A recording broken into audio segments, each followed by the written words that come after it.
I believe that the rich people have the privilege to follow their passion because even in case their passion doesn't work out, they have a financial cushion to fall back to.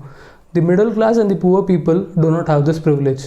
The reason I look up to Dhoni is not because he was the captain of the Indian cricket team, but because he had the ability and he had the courage to follow his passion despite coming from a lower middle class family. In this video, I'm going to be talking about 3 such amazing qualities of Dhoni that we can adapt and incorporate into our lives in order to become successful. Let's get started.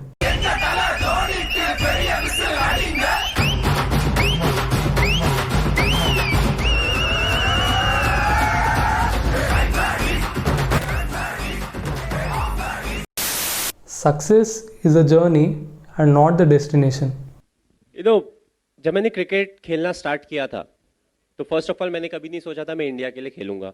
तो मैंने कभी ये सोच के नहीं किया खेला था कि मुझे ये अचीव करना है, ये मेरा पर्सनल माइलस्टोन होना चाहिए. स्कूल से ही जब हम क्रिकेट खेलते थे या जब हम पार्क में क्रिकेट खेलते थे, हमारा एक ही मोटिव होता था, हमें मैच जीतना है. जितने भी दूसरी अच्छी टीमें होती हैं उनके अगेंस्ट हमें मैच जीतना है. So that is the purpose. Milestone से अगर आप अपना फ्यूचर डिसाइड करें तो मुश्किल हो जाएगा. माइकल फेल्प्स के नाम बहुत सारे ओलंपिक गोल्ड है, वो तो फिर 5 के बाद ही उनको रिटायर हो जाना चाहिए था. सो it's not about milestone. What it's about is how much you can contribute, how good you are, and then you take it forward. Imagine a boy from the lower middle class family in Ranchi aspiring to play for Indian cricket team. Sounds impossible, right? But not only did Dhoni go on to play for the Indian cricket team, he went on to become the captain of the Indian cricket team. And not only did he become the captain of the Indian cricket team, but he became one of the 2 captains to win the World Cup for India. Now that is what I call a wonderful journey. In the previous clip, I think what Dhoni is trying to tell us is similar to that of his journey. Instead of having a highly futuristic ambitious goal, it's important for us to have smaller achievable goals and pursue them.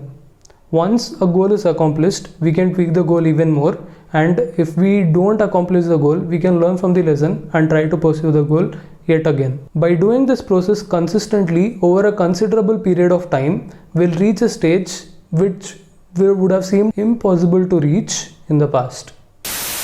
Trying to control things which are beyond our control. When it came to the journey, I would always take care of the things that were in my control. I was never bothered about selection. If I didn't get selected, for me it was like I need to score more runs, I need to do better wicket keeping, because those are the things that will help me perform.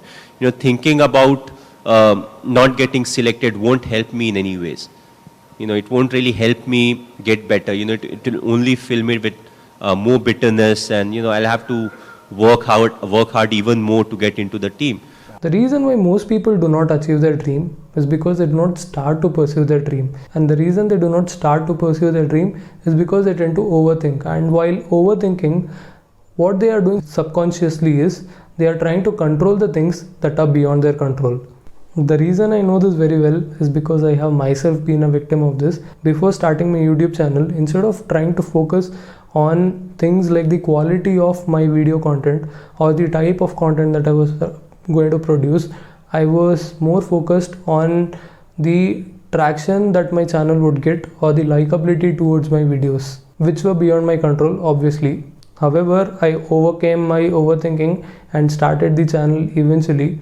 I just want to tell you that given a choice between starting something creative and shooing the thought away by overthinking, please do yourself a favor and start doing something creative right away. Fight till the very end and not give up. But I think his never die attitude, even when it's the last point, he's losing, he'll still give in his best. And that's what is something that's very important, not to throw in the towel till the result is there. Often, what we have seen in our sport also, often it happens that, a few runs are needed, the wicket is flat, they have more wickets in the dressing room. Then what happens is you tend to back off saying, okay, we have lost this game and, let's look for the next one. But what's important is still give in your best and still try to win the game from that position.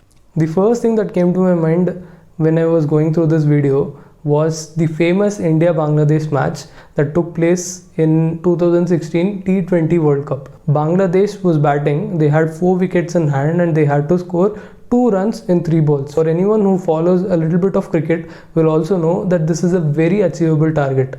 However, Dhoni was the captain at that time and he chose to not give up. Just imagine if Dhoni had given up, the possibility that India would have won the match would have been 0%. But since Dhoni decided to not give up, the possibility that India would win was anywhere between 0 and 100%. And guess what the result was? India actually won the match by 1 run. And I think this applies to any scenario in a real life situation as well.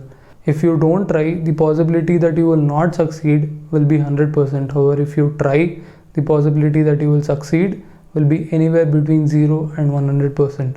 That is precisely why I think they say that it is better to try and lose than to regret. Those were the 3 inspiring qualities of Dhoni that I wanted to share with you all. Before concluding this video, I just want to show you a little clip. How do you maintain that calm, cool exterior? Very simple. Don't think about the result. It's the result that puts pressure on us. You know, what if this happens? What if we don't win the game? What if we don't get selected? I hope you liked the video. Thank you so much for watching. Looking forward to meet you all with another exciting video.